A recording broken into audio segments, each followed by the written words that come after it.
This happened when I was really young. I'm talking second or third grade. It's hard for me to remember things clearly from that long ago, but this memory stands out for reasons you'll soon understand.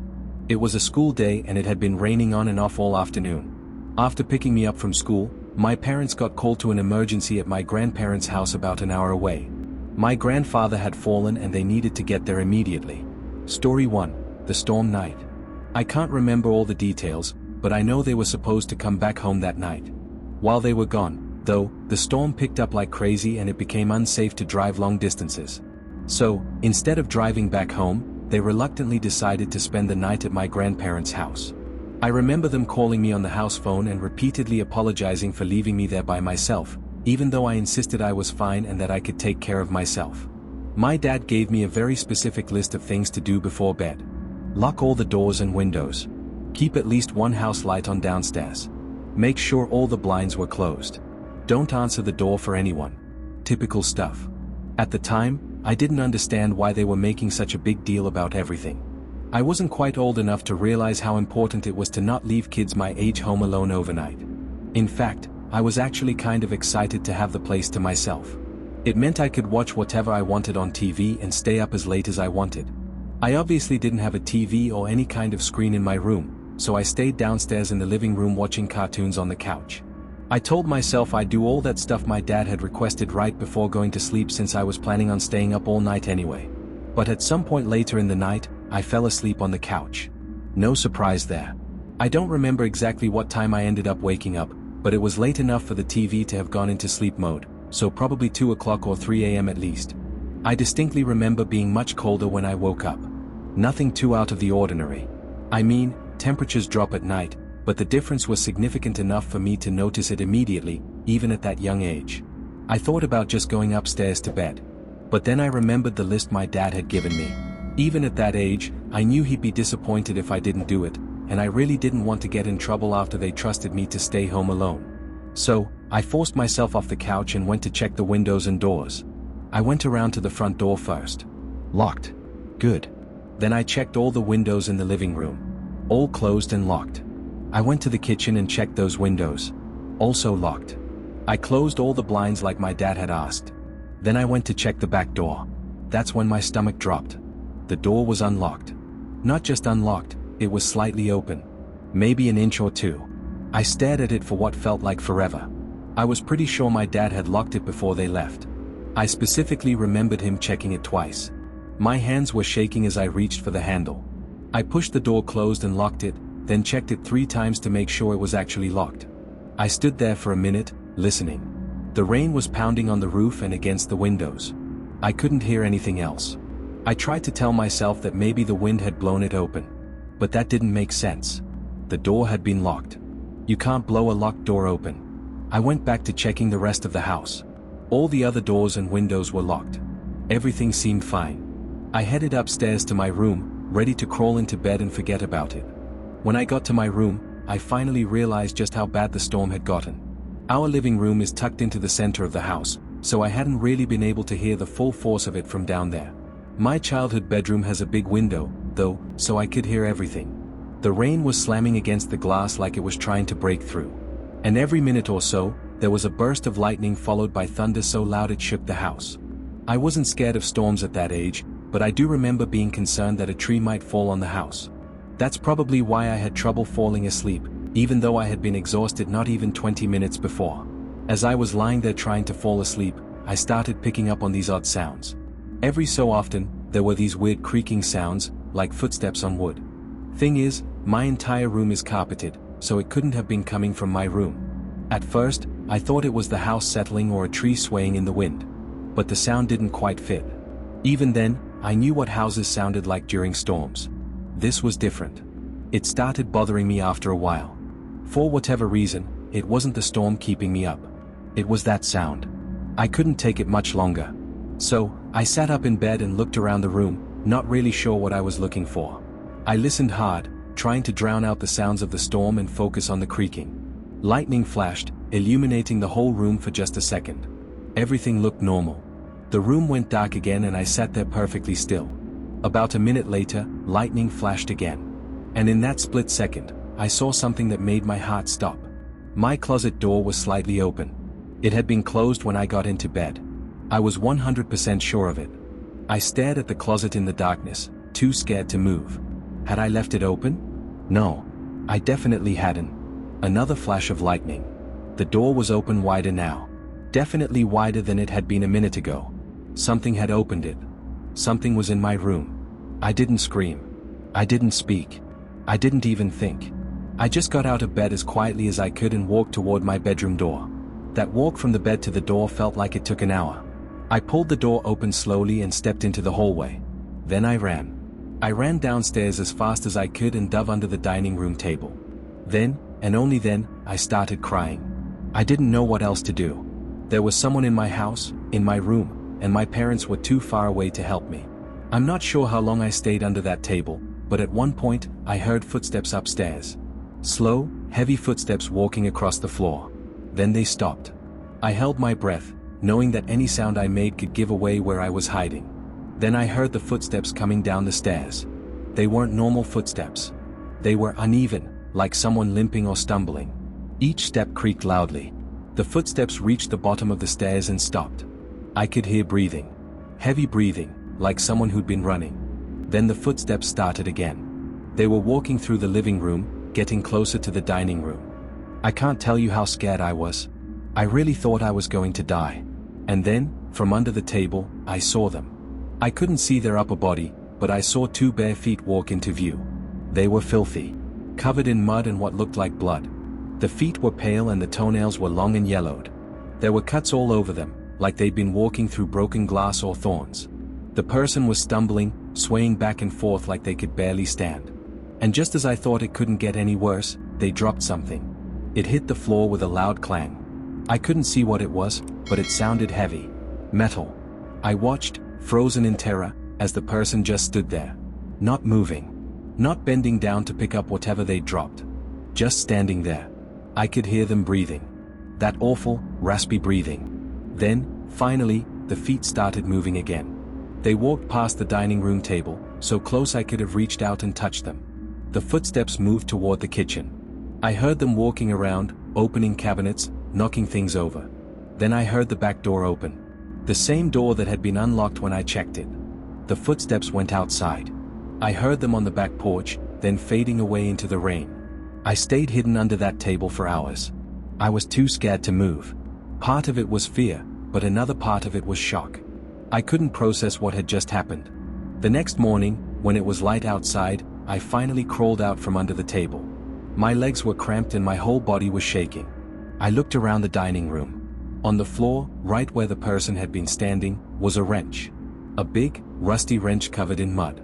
I stared at it for a long time. Then I picked it up and hid it in the garage. I didn't want my parents to find it and ask questions. When my parents got home that morning, I didn't tell them what happened.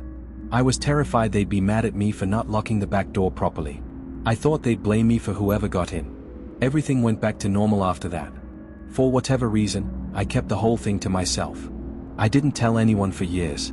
It wasn't until I was in high school that I finally told my parents the story. They didn't believe me at first. They thought I'd had a nightmare.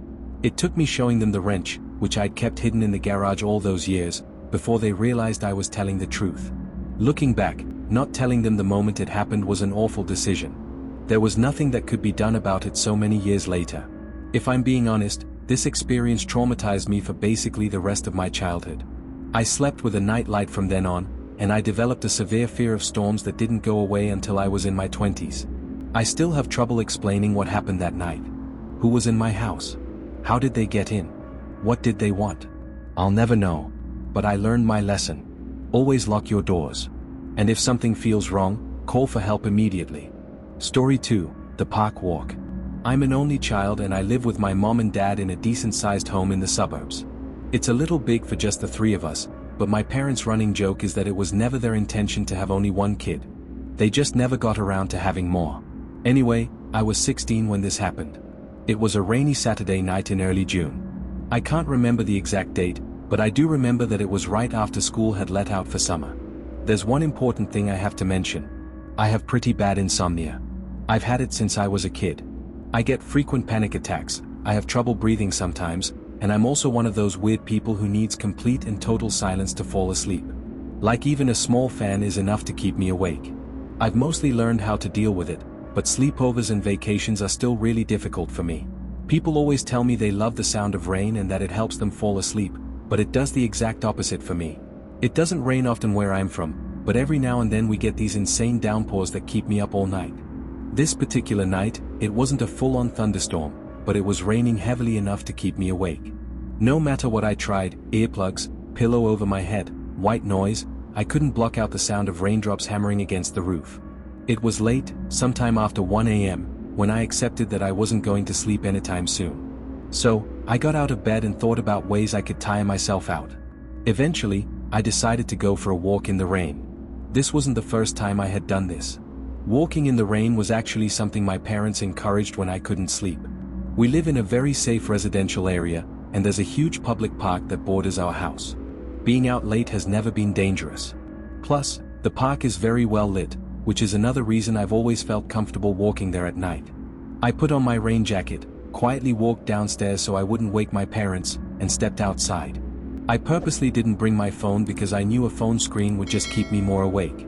It was oddly peaceful outside. I've always loved nature, and seeing all the trees gently swaying in the wind with the rain streaming down was exactly what I needed. After about 20 minutes, I started to feel myself getting tired, which was a good sign. I turned around and started walking back toward my house, figuring I'd be able to fall asleep once I got back. As I was cutting through the park, I glanced toward the street and saw something strange. There was a dark shape lying in the middle of the road. At first, I thought it was a garbage bag or maybe some debris that had blown into the street. But the more I looked at it, the more I realized what it was. It was a person. Just lying there in the middle of the street, face down. I felt sick to my stomach. The only thought in my head was that they'd been hit by a car and were injured or dead. There was no other logical reason why someone would be lying motionless in the street, especially in the rain. As much as my gut told me to just keep walking and go home, I felt like I had to do something.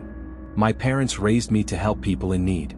So against my better judgment, I started walking toward the person in the street. As I got closer, I was able to make out what they were wearing. Dark jeans and a black hoodie. Based on their build, it looked like a man. I'm not sure if it was the situation or something else, but as I was walking toward the street, I realized for the first time that night how cold I was. The rain felt like ice. As I was getting close to the road, I heard a sound from somewhere behind me in the park. It was a weird, high-pitched sound. Almost like a scream, but not quite human. Like an animal in pain. Instinct took over and I whipped my head around, adrenaline flooding through me. I scanned the tree line but didn't see anything. The sound must have come from deeper in the park. But I'd never heard anything like it before, and the fact that I couldn't explain it made my fear spike. But that feeling was about to get 1,000 times worse. Because when I turned back around and faced the street, the person wasn't lying down anymore. They were sitting perfectly upright, staring directly at me. In that moment, everything started fading. My vision narrowed and I felt like I was going to pass out. The only thing keeping me conscious was the sound of rain all around me. Before I could react, the person stood up. Fast. Too fast for someone who'd just been lying unconscious in the street. And then they started running toward me. Full sprint. As they got closer, I could see their face. It was a man, probably in his 30s, with wild eyes and a twisted smile. And he was holding something in his hand. A knife. He was holding a knife. Up until that moment, I didn't know what it meant to truly fear for your life. I snapped out of my haze and ran as fast as I could in the opposite direction. As soon as I started running, I heard him yell, "I'm going to fucking kill you." The wet grass made it impossible to run at full speed. But my one advantage was that whoever was chasing me would have to deal with the same thing. I didn't want to lead him to my house, so I ran toward the densest part of the park, hoping I could lose him in the trees. I didn't look back once. I just ran like my life depended on it. Because it did. I ran deep into the wooded area and right when I thought I was going to throw up from exhaustion, I ducked behind a large tree and tried to catch my breath. I looked around but didn't see anyone. Or at least no one I could see in the darkness and rain. The only thought on my mind was how I was going to get home safely. I didn't feel comfortable moving yet, so I just waited there. I must have waited at least 30 minutes before finally stepping out from behind that tree. I took the long way home, going around the back side of the park and coming out several streets away from my house. No one followed me. I finally made it home and collapsed on my bed, soaking wet and traumatized. I never got an answer for anything that happened that night. That animal sound is honestly what confuses me the most. I have a hard time believing it was somehow related to the man who tried to attack me, but it's just too much of a coincidence. I think what happened is that the guy heard the sound too, looked up, saw me approaching him, and then decided to attack me for whatever reason. As for his motivation, I have no idea. Maybe he was on drugs. Maybe he was mentally ill. I know it's not a real explanation, but I can't think of a better one. I still live in the same house today, and even though several years have gone by, it's hard not to think about this experience every time it rains. Story 3, The River Campsite. I'm 31 years old, and one of the only things that's ever really helped me clear my head is camping. Not campgrounds or national parks where there's other people around. I'm talking true backcountry camping in the middle of nowhere. I grew up in Washington State, and I've spent the better part of my adult life learning to find those remote spots where you can still feel completely alone. This story took place about 6 months ago. I had just gone through a really difficult breakup, and let's just say I was going through it. I needed to be alone and process everything. So one Friday, I packed up my truck and headed out. I didn't have a specific plan. I just threw some gear together and decided to go back to a quiet riverside spot I'd found once before. It wasn't an official campsite or anything, just a small clearing you could reach if you followed a barely maintained forest road and then hiked in about 2 miles. I got there sometime in the late afternoon, but the second I turned down the dirt road that led to the trailhead, my stomach sank a little. There were already 2 vehicles parked there. A gray pickup truck and a white SUV.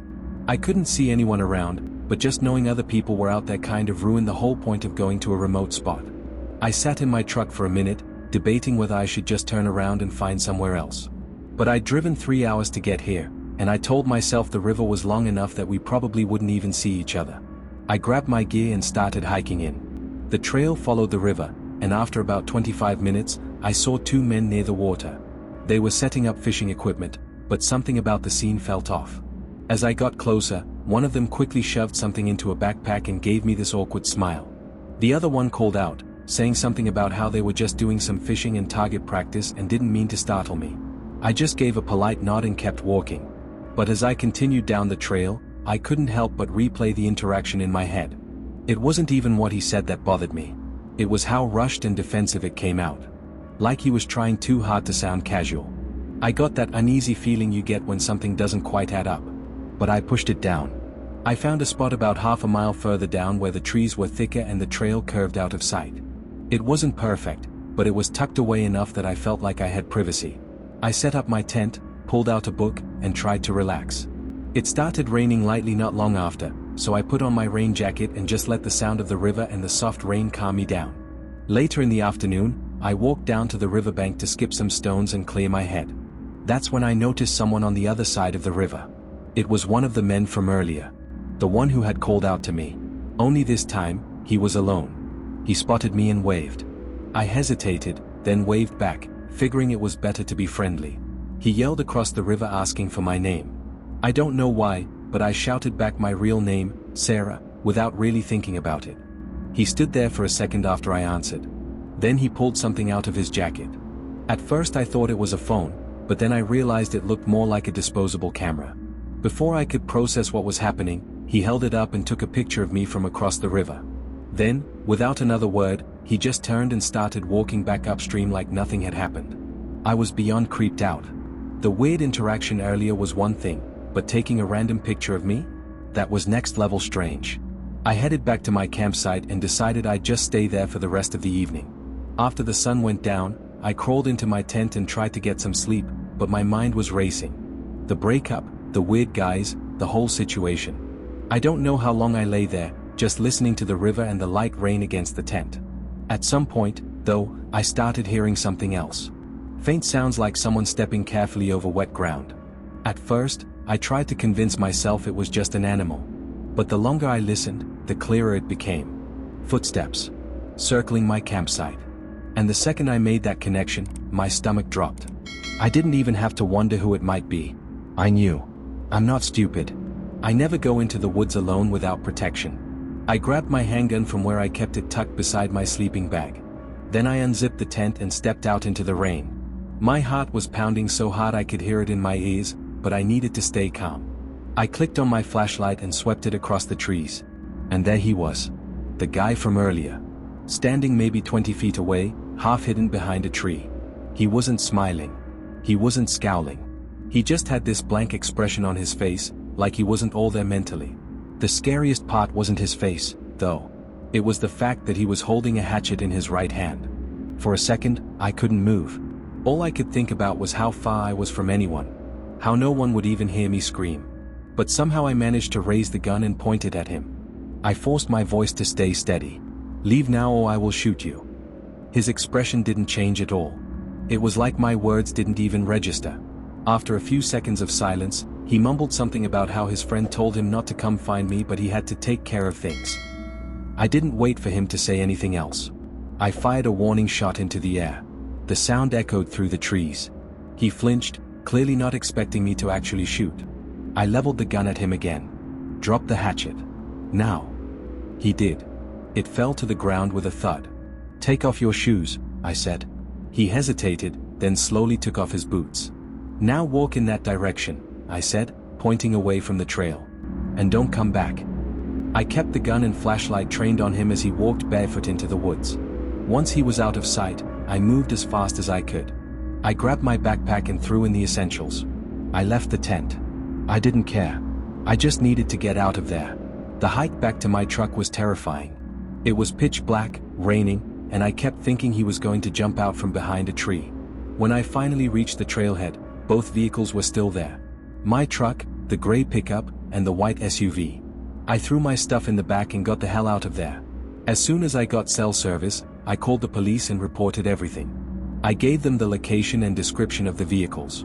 A few months have passed since then. I never heard back from the police about what they found, if anything. What still scares me most is that comment he made about having to take care of things. I really don't want to think about what that means. But I'm just glad I was armed. I could have easily lost my life that night if I hadn't been.